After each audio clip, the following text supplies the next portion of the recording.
What's up, friends? Welcome back to my channel. I hope you all are doing well. Super excited today. This is going to be my review and demo of the Natasha Denona Yucca palette. I have swatches for you all. I have 3 wearable looks done in natural daylight. So if you want to get the lowdown on this formula, all of the shades, and maybe some inspiration on how to use it, then keep watching. All right, party people, you know what to do. Don't forget to give this video a thumbs up. Anything that is on my face today and where you can buy this palette will be linked in the description box down below. I do use affiliate links if you want to support my channel.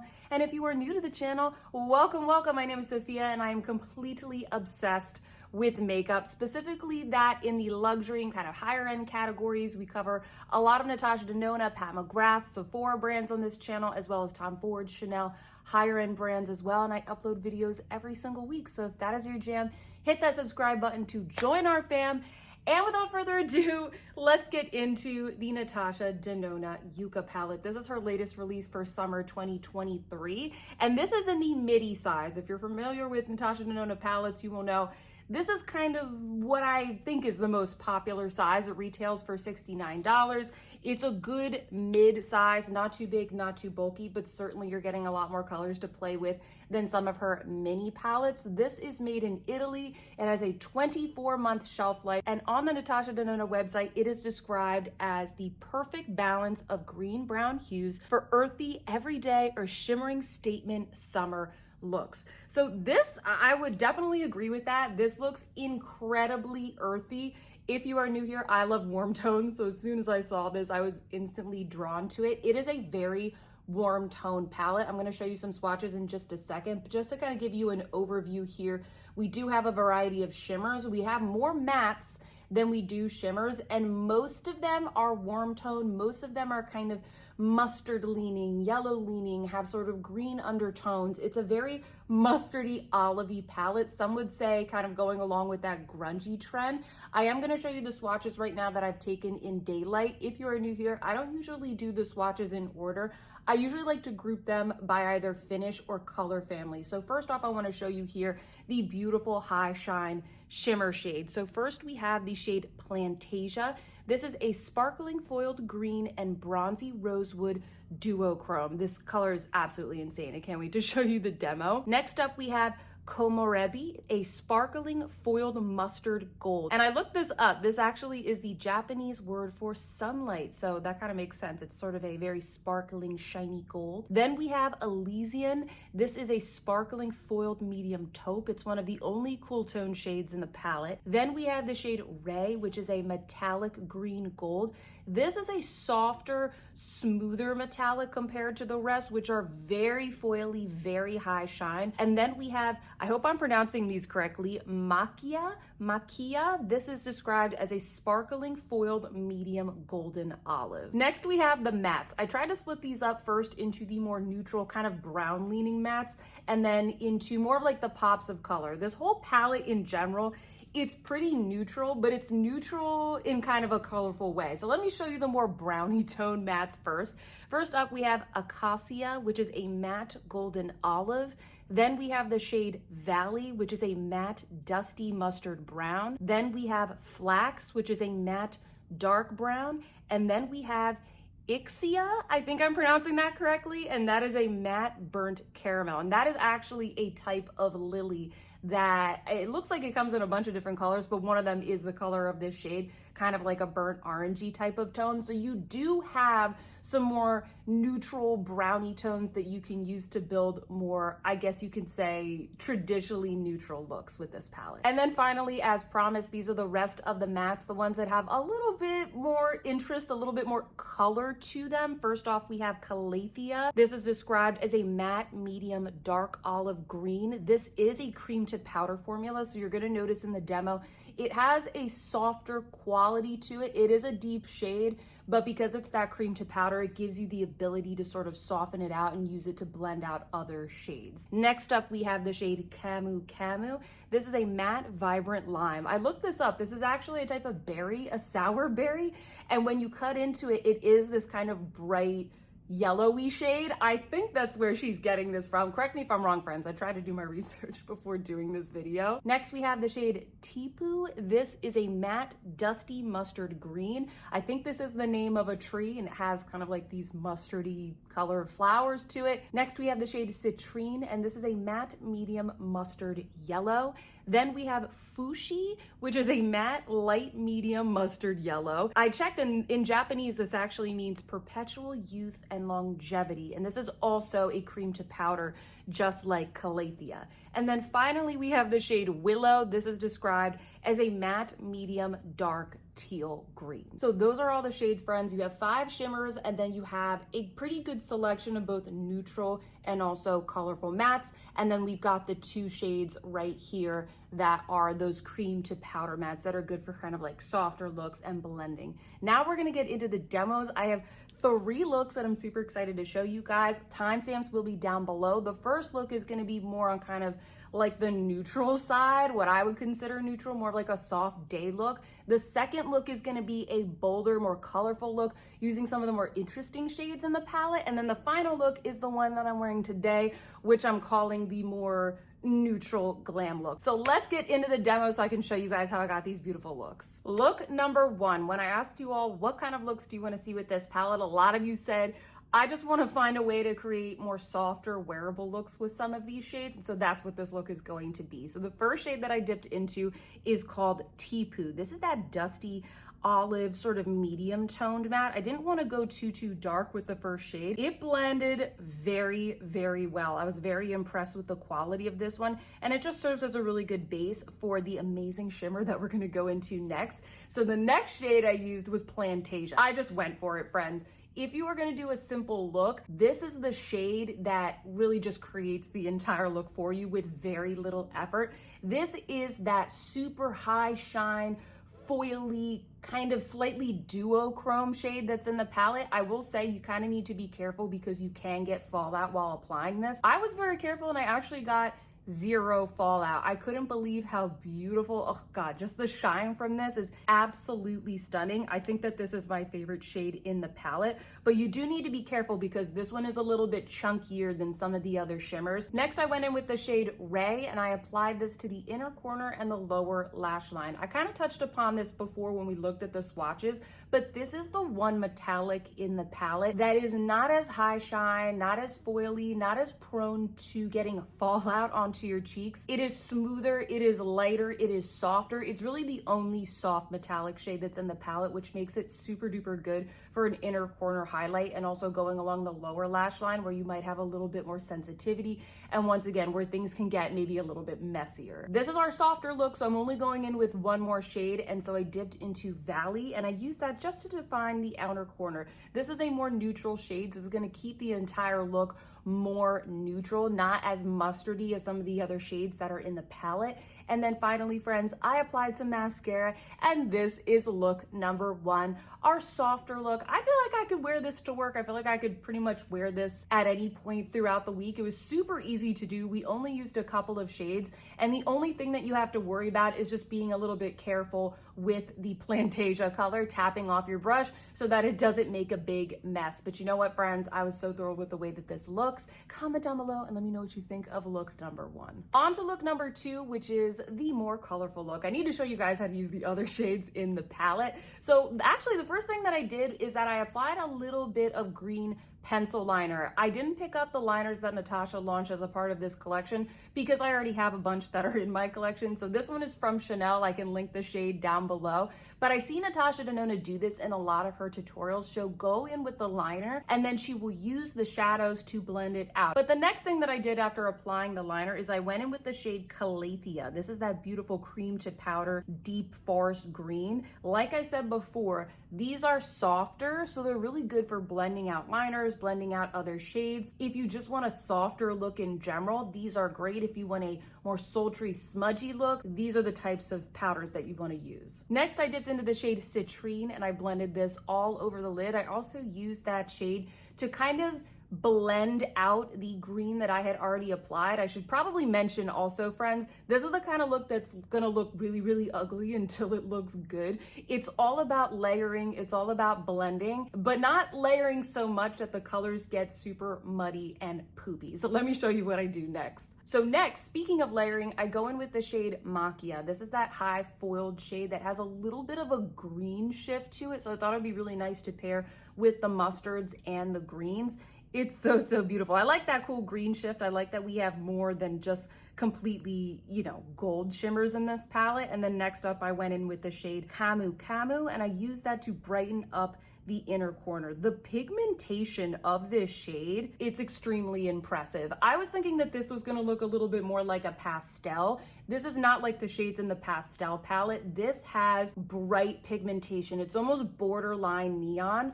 I was very impressed. And this is the shade that you might not think to use it in this way, but it's so good for brightening up the inner corner, just kind of lightening up the whole look, especially when you're going in with a lot of these other very like richer, warmer, mustardy types of colors. This is the color that kind of freshens everything up. Next, I dipped into Ray, which is that soft metallic shade, and I once again applied that along the lower lash line. Then I wanted to add a little bit more green to this look, because once again, this is the colorful look. So I dipped into the shade Willow, and I used that one just to kind of add a little bit more of a green pop to the outer corner. And then I was just about to put on some eyeliner and mascara, and I said, you know what? This is a lot of green. I want a little bit of contrast, so I went into the shade Fuchsia, which is that kind of orangey shade. It's that cream to powder formula as well. And I created a little bit of definition on the upper lid, but more on the inner half, because I like the way that the orange contrasts with the green in the rest of the look,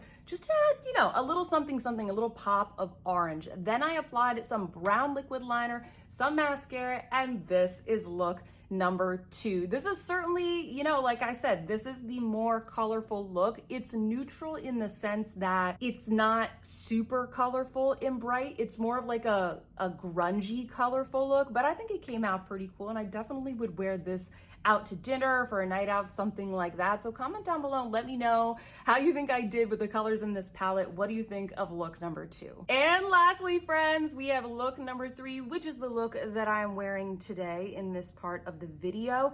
This is what I am calling the glam look. A lot of you also said you wanted smoky look, something glam, but also fairly wearable, nothing too crazy. So let me show you how I got this look. First, I went in with the shade Valley. This is that darker brown, and I applied that to the crease.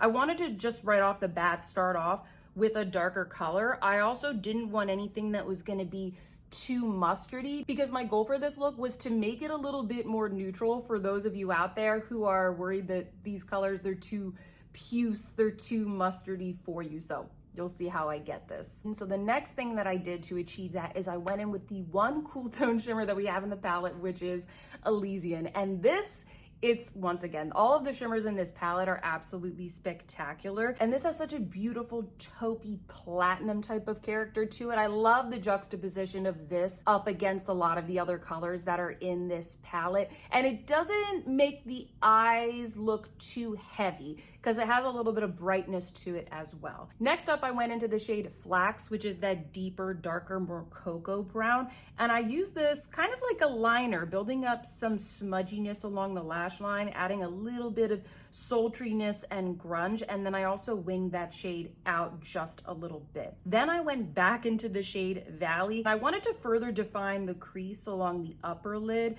I used it to also blend out Flax. Once again, I'm using a lot of the lighter shades to blend out the deeper shades. This is what Natasha Denona does in a lot of her looks.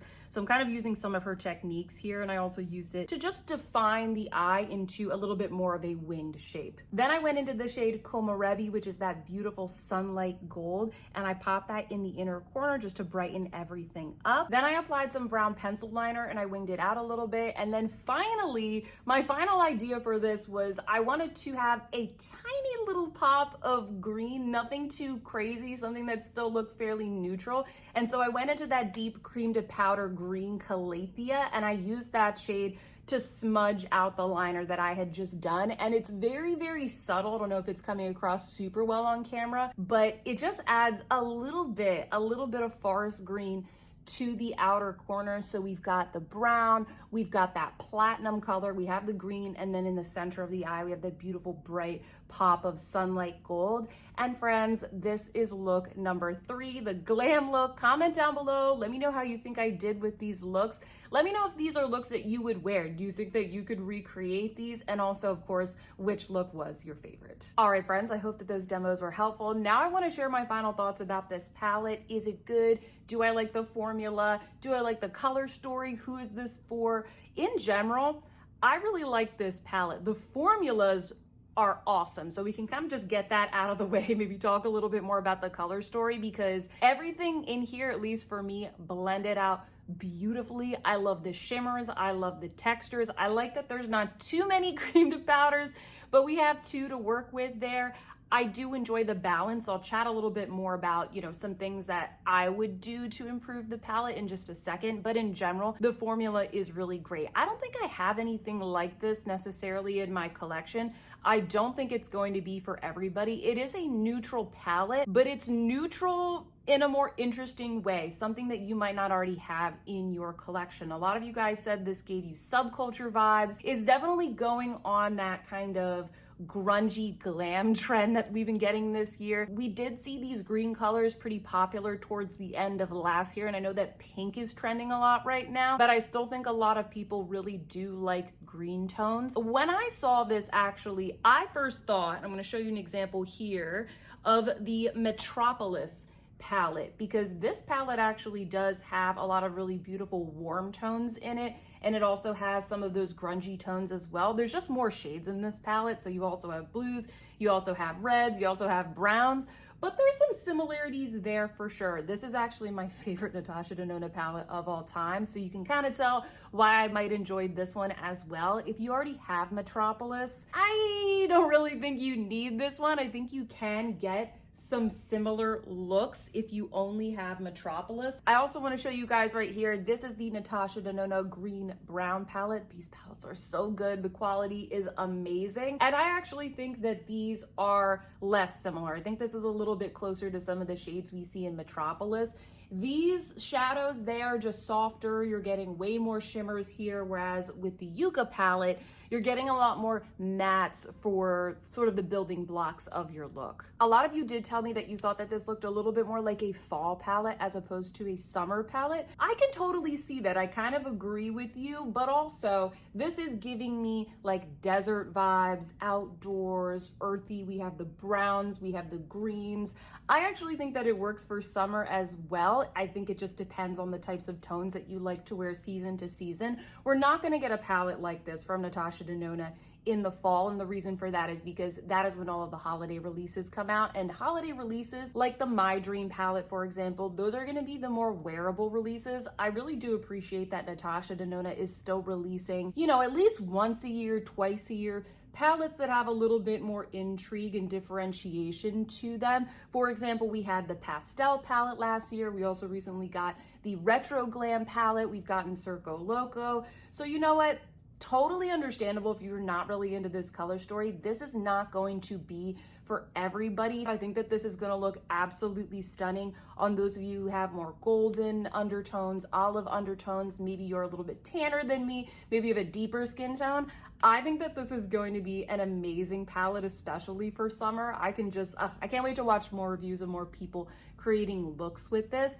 I think it's a super interesting palette, but that being said, if you don't like mustardy tones, if you never wear greens, I don't recommend getting this palette. A lot of you in the comments on Instagram were asking me, oh, I want to see, more neutral looks, things that are less green, things that are less mustard. But the fact is, friends, that while you saw from the demos that I can create really nice neutral day looks, it's not like everything has to be like this crazy winged out green type of eye look. I don't think it's really worth the $69 if you're never going to dip into some of these other shades, like this one here, this one here, this one right here. If you really don't think you're gonna reach for them, I don't think it's really worth buying this for $69. It's a luxury palette. So I wanna just say that for some people who are kind of on the fence, or maybe have a little bit of FOMO because this is something new, let me talk you out of this. this if you don't think that you're ever going to reach for any of those shades. Now, what are some of the things that I would do to improve this palette? You know, I would like maybe at least 1 or 2 more shimmers, just because I love shimmers, and specifically some that are in the same formula as this one, which is called Ray. I mentioned this a couple of times throughout this review. This shadow, it is softer and a little bit smoother than the other very high shine foils that are in this palette, which, don't get me wrong, I really love them. That's kind of what I go to Natasha Denona for, but it is nice to have more of like a mixture of textures. I like the way that this contrasted with, what was it, Plantasia in the first look that I did, and it just makes it so much easier to apply to the lower lash line. I don't really like to apply those very chunky, high foil-y types of shadows to the lower lash line because I just like everything to be very neat and smooth. So that is one small critique that I have. The other small critique that I have, if I were to improve this palette, is I probably would put at least 1 more cooler tone shade in here. The only cool or neutral ones that we are getting are Elysian and Flax. So these 2 that are right here,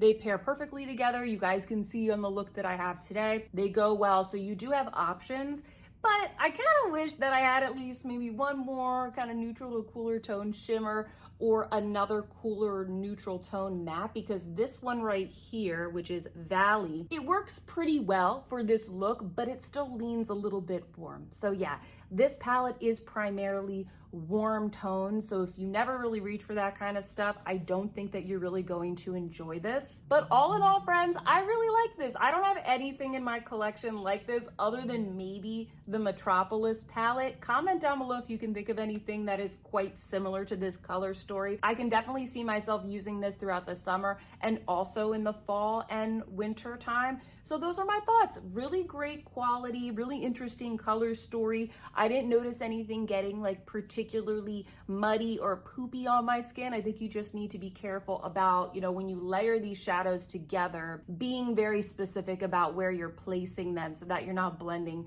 5 different shades together. At the end of the day, they're all neutral, so they're pretty easy to work with. So that's all I have to say, friends. Now it is your turn. Sound off in those comments down below and let me know, did you pick this up? What do you think of it? Do you think it's super yucky? I had a lot of people saying that they thought this was gorgeous, and then I had a lot of other subscribers say that they thought it was super duper yucky. So comment down below and let me know what you think. Let's all be respectful. If you like this video or if you found it helpful, please don't forget to give me a big thumbs up. I would very much appreciate it. Everything will be linked in the description box down below. Subscribe if you haven't already. And with that, friends, I hope you see some beauty in your day, and I will see you in my next one. Goodbye.